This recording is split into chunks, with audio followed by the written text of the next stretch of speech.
ஒவ்வொருத்தருக்கும் 136 134 அதுவும் நீங்கள் என்ன பண்ண முடியாது, இயற்கையை நம்ம ஒன்றும் பண்ண முடியாது.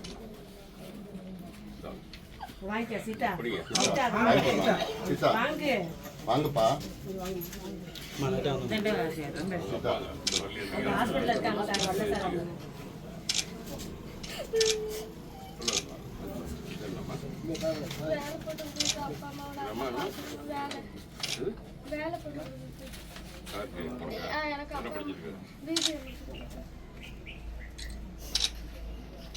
நான் இந்த அரசாங்கத்துக்கு எழுதுறேன்.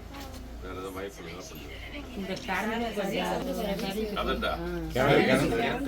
கரண்டா இருக்கா? அது கொடுத்தலாம் எழுதுதானே ஈவி யார் வாங்க சொல்லலாமா? பண்ணுங்க. நானும்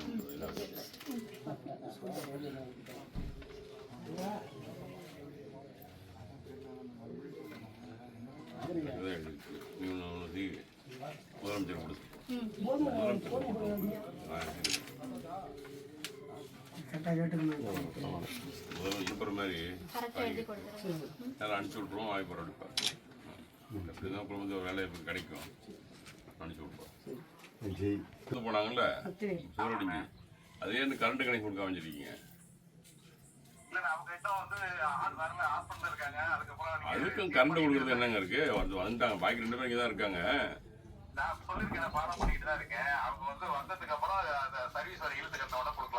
சரி சரி வாங்க, நீங்கள் வந்து கட்டி முடிச்சு அவங்க திறந்து விடுங்க.